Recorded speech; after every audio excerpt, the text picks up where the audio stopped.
नमस्कार दोस्तों, स्वागत है आपका अपने YouTube channel maker of modern teacher पर। तो जैसा कि आप सब स्क्रीन पर देख पा रहे हैं, आज हम लोग पेपर 5 झारखंड डीएलएड के तहत पूछे जाने वाले विषय हिंदी भाषा शिक्षण के द्विवर्षीय पाठ्यक्रम के पिछले वर्षों के प्रश्न पत्र को एक बार रिवीजन करेंगे।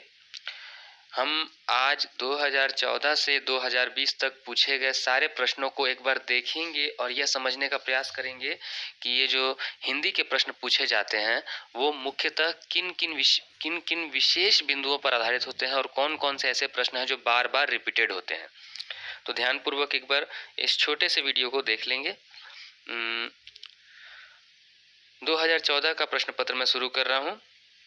इसमें समय 3 घंटे होता है, 60 अंक का पूर्णांक होता है और जिस प्रकार हर विषय में 2 खंड होते हैं, जितने ही भाषा शिक्षण है उसी तरह इसमें भी 2 खंड होते हैं।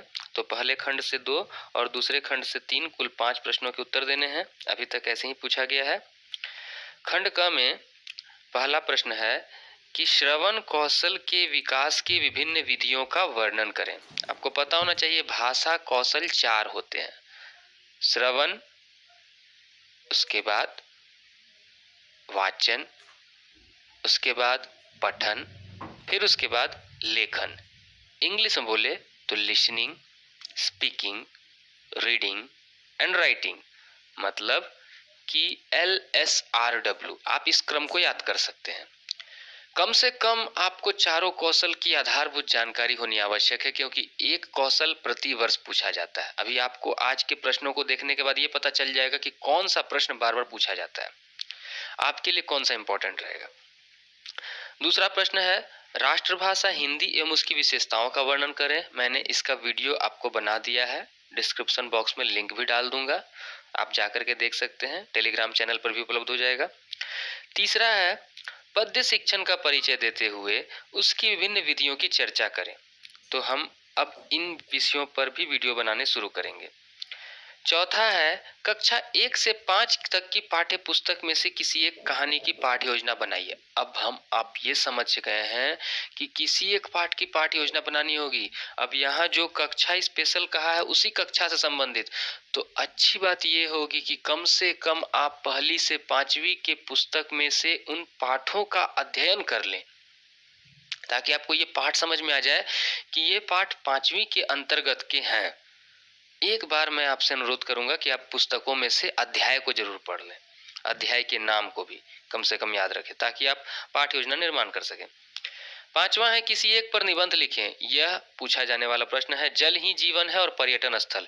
निबंध कम से कम 250 शब्दों में होना चाहिए, इसीलिए कोशिश करें घर पर निबंध लिखने का। 250 शब्दों में निबंध लिखना है। उसके बाद है वाक्य प्रयोग द्वारा निम्नलिखित मुहावरों के अर्थ स्पष्ट करें। बहुत ही आसान प्रश्न है। घोड़ा बेचकर सोना, आंख से ओझल होना। घोड़ा बेचकर सोना मतलब बेफिक्र होना, निश्चिंत होना। आंख से ओझल होना मतलब गायब होना। छक्के छुड़ाना, बुरी तरह हराना। जान हथेली पर रखना, बहुत मुश्किल काम करना। जमीन आसमान एक करना, बहुत कठिन कार्य करना, बहुत मेहनत करना, ऐसे ही बोल सकते हैं। अपने पैरों पर खड़ा होना, आत्मनिर्भर बनना। कारक किसे कहते हैं, इसके भेदों का वर्णन करें। अपने सबने पढ़ा होगा, कर्ता ने, कर्म को, करण से, संप्रदान को के लिए या पदान से के द्वारा, संबंध का के की रारे री अधिकरण में पर और संबोधन हे ओ अरे। तो इनके बारे में वर्णन करना। निम्नलिखित शब्दों के वाक्य प्रयोग द्वारा अंतर स्पष्ट करें। सूर और शूर। सूर जो हो गए वो हो गए आपको संगीत के सुर, ठीक है ना। और ये शूर जो हो गए, ये शूर हो गए शूरवीर, मतलब कि बहादुर। बात वात, चित चीर चीर, जलद जलज, कृषि कीर्ति, जवानी जबानी। तो हमने 2014 के प्रश्न पत्रों को देखा। अब हम देखते हैं 2015 के प्रश्न पत्रों को। इसमें जब हम हिंदी को देखना शुरू करते हैं, सभी प्रश्नों के मान बराबर हैं। पहला खंड देखते हैं, खंड 1 क से 2 और खंड ख से 3। पठन कौशल का परिचय देते हुए इसकी विभिन्न विधियों का चर्चा करें। अभी हमने कहा था एक कौशल तो जरूर रहेगा। पठन कौशल का परिचय देते हुए इसकी विभिन्न विधियों की चर्चा करें। दूसरा है लेखन शिक्षण की विभिन्न विधियों की चर्चा करते हुए किसी एक पर सविस्तार वर्णन करें। मतलब कि हम लेखन कौशल का विकास बच्चों में किन किन विधियों से करेंगे? अनुकृति, प्रतिकृति, श्रुति लेख, सुलेख पढ़े होंगे। इन सभी के बारे में मैं सभी पर एक शॉर्ट वीडियो लेकर बहुत जल्दी ही उपस्थित होऊंगा। तीसरा है भाषा कौशल की सहगामी क्रियाओं एवं उसकी उपयोगिता का प्रकाश डालें। यानी कि भाषा कौशल सिखाने के लिए हम पढ़ाने के साथ साथ और कौन कौन सी क्रियाएं करते हैं, जैसे वार्तालाप विधि, ठीक हो गया ना, अभिनय विधि, नाट्य मंचन जो होता है, उसके बाद आप कहते हैं संप्रेषण विधि, बहुत सारी ऐसी प्रयोग क्रियाकलाप होती हैं, उन सहगामी क्रियाओं के बारे में वर्णन कर। भाषा शिक्षण की निम्न विधियों का वर्णन करें। देखिए अनुकरण विधि, सुनो और बोलो, अभिनय विधि और चित्र वर्णन। देखिए यहाँ ये नहीं बोला कि किसी एक या किसी दो का वर्णन करना है। जिस बच्चे का ये कॉपी है उसने सिर्फ 2 को लिखा है, लेकिन यह निम्न सभी विधियों के बारे में लिखना है आपको। तो मैं आप सभी विधियों को आपको लेकर के आऊंगा। पांचवा है व्याकरण शिक्षण का परिचय देते हुए उसके महत्व। अब देखिए खंड ख में आ गए हैं व्याकरण शिक्षण। देखिए व्याकरण शिक्षण यदि आप अच्छे से पढ़ लेते हैं तो आपको 2 जगह काम दे देगा। पेपर 5 यानी कि हिंदी भाषा शिक्षण, और पेपर 7 में आपने या तो संस्कृत या किसी क्षेत्रीय भाषा को रखा होगा, चाहे नागपुरी को रखा होगा, बंगाली को रखा होगा, माने बांग्ला को रखा होगा, कुरमाली, खोरठा, कुड़ुक, उरांव कि किसी संथाली, किसी भाषा को रखा होगा। जिस भाषा को रखा होगा उसका आपको यहाँ पर वर्णन करना है। छठा है निम्न का संधि विच्छेद करें। स्वार्थी, वीरांगना, सत्याग्रह, हरीश, वार्तालाप, परीक्षार्थी, आप इनका एक बार संधि विच्छेद को आप अच्छे से एक बार पढ़ लें। स्वर संधि कैसे होते हैं, व्यंजन संधि कैसे होते हैं, विसर्ग संधि कैसे होते हैं। स्वर संधि में 5 प्रकार, दीर्घ, गुण, वृद्धि, यण, अयादि। विसर्ग में कितने होते हैं, उसके बाद व्यंजन संधि के जो प्रकार होते हैं उनको पढ़ लेंगे। मुहावरों के अर्थ लिखे। देखिए मुहावरे, यहाँ तक मुझे दिख रहा है मुहावरे फिर से रिपीटेड हुआ है। तो आंख मारना, काल के गाल में समा जाना, आग बबूला होना, नाक में दम करना, अंग अंग ढीला होना, गुलर का फूल होना। कहने का मतलब जरूरी नहीं कि मुहावरे रिपीटेड होते हैं जो क्वेश्चन दे दिए गए, लेकिन मुहावरों से क्वेश्चन बन रहे हैं। हम आगे देखते हैं। अनेक शब्दों के लिए एक शब्द लिखें जिसके हाथ में चक्र है। भगवान विष्णु को कहा जाता है तो, लेकिन यहाँ विष्णु नहीं लिखेंगे हम, जिसके हाथ में चक्र यानी चक्र पाणी। पाणी मतलब हाथ, और ये एक ये हो गया। अब जो है ना, जिसकी 4 भुजाएं हैं, चतुर्भुज जो पहरा देता है प्रहरी, जिसका कोई नाथ ना हो, अनाथ, जानने की इच्छा, जिज्ञासा, जिसका पति मर गया हो, क्या कहते हैं, विधवा। तो 2016 के प्रश्नों को अब देखते हैं। खंड क, प्राथमिक शिक्षा में हिंदी भाषा के महत्व पर प्रकाश डालें। देखिए मैंने इसका जवाब भी आपके लिए वीडियो बना करके दे दिया है। पीडीएफ बॉक्स में, डिस्क्रिप्शन बॉक्स में पीडीएफ का लिंक दे दूंगा, मैंने कि वीडियो का लिंक दे दूंगा। दूसरा है झारखंड की प्रमुख भाषाओं की चर्चा करते हुए किसी एक का सविस्तार वर्णन करें। क्वेश्चन 2017 के हैं और हम लोग 2021 में परीक्षा लिख रहे हैं, तो जहां तक हो सके 2017 और 2019 हमारे लिए महत्वपूर्ण बन जाते हैं। आप देखिएगा कि 2017 से 2019 रिपीटेड भी कुछ कुछ रहते हैं। गद्य शिक्षण का परिचय देते हुए उसकी विभिन्न विधियों का प्रकाश डालें। तो इसे समझना जरूरी है। निम्न विधियों का देखिए, अभी पिछले वर्ष पूछा गया था, व्याख्या विधि, खेल विधि, अभिनय विधि, चित्र वर्णन विधि।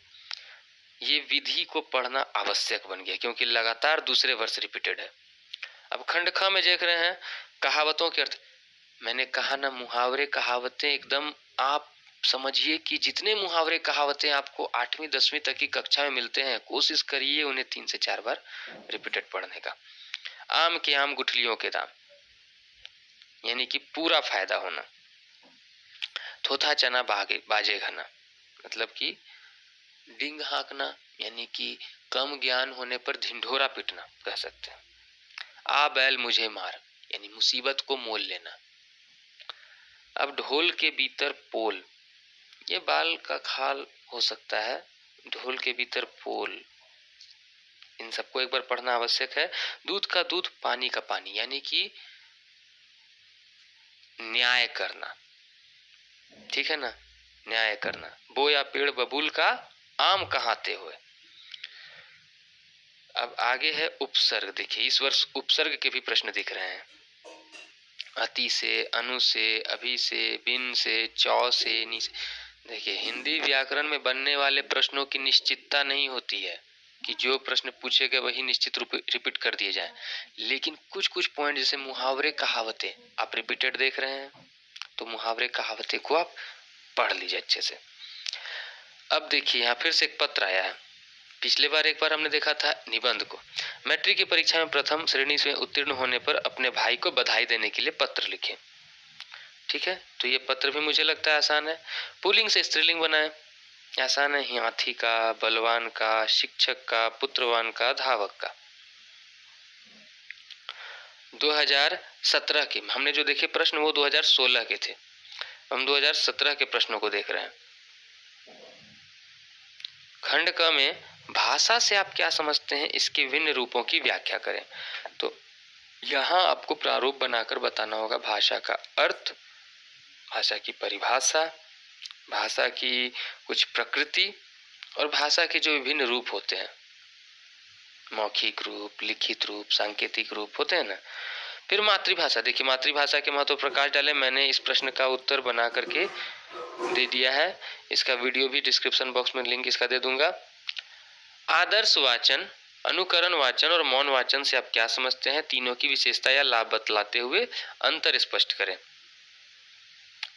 भाषा शिक्षण की निम्न तकनीक का देखिए वार्तालाप, प्रश्नोत्तर, अभ्यास, चित्रवर्ण। फिर से ये तीसरा बार ये प्रश्न आया है, तो इस प्रश्न को भी रट जाना बहुत महत्वपूर्ण आवश्यक हुआ। अब इसके बाद हम आगे बढ़ते हैं खंड ख में। शब्द का परिचय देते हुए उनके विभिन्न भेदों पर संक्षिप्त वर्णन करें। पढ़े हैं, क्लास 3 या 4 की पुस्तक में पढ़ाई जाती है सीबीएसई बोर्ड में, और ऐसे तो व्याकरण में आपको 4-5 के बाद आ जाएगी। वो रहती है कौन सी बात, शब्द 4 प्रकार के होते हैं। मतलब कि ऐसे निर्माण के आधार पर, रचना की दृष्टि से और फिर उत्पत्ति की दृष्टि से हम बताते हैं शब्दों को तत्सम, तद्भव, देशज, विदेशज, रूढ़, यौगिक, सार्थक, निरर्थक। ये जो शब्द पढ़ते हैं हमें इन्हीं शब्दों का परिचय देना है। किसी प्रमुख सामाजिक समस्या पर निबंध लिखे। देखिए निबंध जो है दूसरा बार आया है निबंध। अब संधि करें, अनु जोड़ एशन, अन्वेषण, तत् जोड़ टीका, इन सबको एक बार देखना आवश्यक है। राजन जोड़ आज्ञा, पुरह जोड़कार पुरस्कार, एक जोड़ एक एकाएक, उत जोड़ मुख उन्मुख। निम्नलिखित के दो पर्यायवाची शब्द लिखें। पवन का 2 पर्यायवाची, पृथ्वी, सूर्य, आंख, असुर, पुत्री। कभी कभी आपको हिंदी के प्रश्न को देख करके ऐसा लग रहा होगा कि सब बन जाएगा, लेकिन यदि आप इसे हल्के में लेकर के चलेंगे तो कहीं एक हिंदी की कहावत है, सतसैया के दोहरे ज्यो नावक के तीर, और देखन में छोटन लगे घाव करे गंभीर।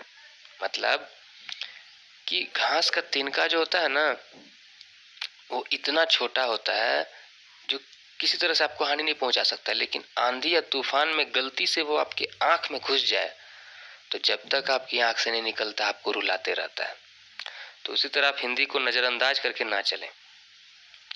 2018 के प्रश्नों को जब हम देखते हैं तो इसमें जो है खंड क से 2, खंड ख से 3, लेखन से आप क्या समझते हैं, इसका महत्व एवं उद्देश्य के देखिए लेखन कौशल। फिर से आगे एक कौशल, राष्ट्रभाषा के विकास को बताते हुए इसकी विशेषताओं को लिखें। राष्ट्रभाषा पर मैंने जो डिटेल वीडियो बनाया है उसमें आपको इसका आंसर मिल जाएगा। पद्य का विचार देते हुए उनकी विभिन्न विधियों पर प्रकाश डालें। देखिए एक साल गद्य पूछा गया 2016 में, फिर 2018 में पद्य पूछा गया, तो आप रिपीटेड देखते हैं ना, समझते हैं कि मैंने कि किस तरह से पैटर्न को बनाया जाता है। हिंदी भाषा के पाठ को पढ़ाने के लिए आप किन किन शिक्षण सामग्रियों का प्रयोग करेंगे। देखिए यहाँ टीचिंग एड्स का क्वेश्चन आया है। अभी मैंने एक इंग्लिश पर बनाया है टीचिंग एड्स का क्वेश्चन, उसको भी देखेंगे ना तो आपको समझ में कुछ आने लगेगा इसके बारे में भी। निम्नलिखित वाक्यांशों के लिए एक एक शब्द बनाइए, अनेक शब्दों के लिए एक शब्द। जैसे कि पिछले बार एक पूछा गया, बिना सोचे विचारे किया हुआ विश्वास, अंधविश्वास। अच्छे आचरण वाला, जिसे कहा न जा सके, जो ऊपर कहा गया है, जो इस लोक जैसा न हो, जानने की इच्छा रखने वाला। संधि विच्छेद करें। प्रतिदिन, यथाशक्ति भरपेट, प्रतिपक्ष, पुस्तकालय, सुंदरता। अब देखिए, कक्षा 5 से 8 तक की किसी एक कविता को लिखकर उसका भावार्थ सचित्र प्रस्तुत करें। यहाँ क्वेश्चन को थोड़ा सा ट्विस्ट दे दिया, चित्र भी बनाने कह दिया है। शब्द के कितने भेद हैं तथा कौन, देखिए ये क्वेश्चन रिपीटेड आया है। शब्द के कितने भेद हैं तथा कौन कौन, क्वेश्चन दोबारा घुमा हुआ है। 2019 का प्रश्न। 2019 में हम जब देखते हैं प्राथमिक कक्षाओं में मातृभाषा के शिक्षण के क्या उद्देश्य हैं, देखिए रिपीटेड क्वेश्चन दोबारा आया है। मातृभाषा के रूप में हिंदी शिक्षण के उद्देश्य पर प्रकाश डालें। शिक्षा के विभिन्न स्तरों पर भाषा शिक्षण के उद्देश्यों का अपना विचार दें। कविता क्या है, विभिन्न स्तरों पर बच्चों में कविता के प्रति किस प्रकार रुचि उत्पन्न करेंगे। 2020 से पहले नहीं पूछा गया है, तो थोड़ा ध्यान देकर के इसको पढ़ेंगे। 2018 में पूछा गया पद्य शिक्षण, और यहाँ पूछा गया कविता है, तो रिपीटेड, लेकिन पूछने का तरीका नया है। खंड ख में 5 नंबर, किसी भाषा के व्याकरण शिक्षण के सामान्य उद्देश्यों का उल्लेख करें। आपके दृष्टिकोण से व्याकरण शिक्षण कब से प्रारंभ करना चाहिए और क्यों। ये क्वेश्चन आपके शैक्षणिक दृष्टिकोण को दर्शाएगा। 6 नंबर, निम्नलिखित शब्दों का विग्रह कीजिए और समास का नाम लिखें। जैसे भाई बहन, समझ गए आप, द्वंद्व समास। लंबोदर, राजपुत्र, तत्पुरुष समास। नीलकमल, भूभृही समास। त्रिभुवन, प्रतिदिन, त्रिभुवन हो गया आपका द्विगु समास। निम्नलिखित शब्दों में से प्रत्यय छांट कर लिखें। उड़ान, तैराक, लंबाई, गाड़ीवान, दयालु, दर्शनीय। फिर काल किसे कहते हैं, उसके भेदों को उदाहरण सहित परिभाषित करें। तो इन सभी को आपको एक बार प्रैक्टिस कर लेने की आवश्यकता है। वर्ष 2020 के प्रश्नों को हम अगर देख लेते हैं तो खंड क से है प्राथमिक शिक्षा में हिंदी भाषा का महत्व। देखिए ये क्वेश्चन तो मोस्ट इंपॉर्टेंट बन गया। अब राष्ट्रभाषा हिंदी की विशेषताओं पर प्रकाश डाले। देखिए पिछले बार में मातृभाषा पूछा गया, इस बार राष्ट्रभाषा पूछा गया। सहगामी क्रियाएं क्या होती हैं, देखिए पिछले बार भी एक बार आ चुका है। भाषा कौशल के विकास में सहगामी क्रियाओं का क्या महत्व है, स्पष्ट करें। श्रवण शिक्षण का परिचय देते हुए उसके विकास की विधियों पर चर्चा करें। तो अगर श्रवण कौशल पूछा गया है। खंड ख में व्याकरण शिक्षण का परिचय देते हुए उसके महत्व पर प्रकाश डालें। तो हमको व्याकरण शिक्षण को एक बार समझना है। निम्न उपसर्ग के 2-2 शब्द बनाएं। अति, अनु, अभि, बिन, चौनी, एकदम हूबहू उपसर्ग उतार दिए गए हैं, पिछले किसी वर्ष के हैं। ये क्वेश्चन हूबहू उतार दिए गए। निम्नलिखित वाक्यांशों के लिए एक शब्द लिखे। देखिए अनेक शब्दों के लिए एक शब्द, ये सवाल उपसर्ग हो गया, मुहावरा हो गया। 3 प्रश्न जो दिख रहे हैं, उपसर्ग, मुहावरा, अनेक शब्दों के लिए एक शब्द। शब्दों के बारे में कि शब्दों के प्रकार बताने के लिए। जो ईश्वर में विश्वास रखता है, जिसका आचार अच्छा हो, जिसके समान दूसरा ना हो, जो देखा ना जा सके, दूर की बात सोचने वाला, जिसमें कपट ना हो। देखिए मुहावरे फिर पूछे गए। नाक का बाल, कलम तोड़ना, जान पर खेलना, पहाड़ टूट पड़ना, रोंगटे खड़े होना, कान खोलना, हथियार डाल देना, घोड़े बेचकर सोना। इस प्रकार हमने अभी देखा हिंदी भाषा शिक्षण के पिछले 6 वर्षों में आए झारखंड डीएलएड के प्रश्न पत्रों को। अगली कक्षा में हम महत्वपूर्ण प्रश्नों के उत्तर को देखना शुरू करेंगे। तब तक के लिए धन्यवाद।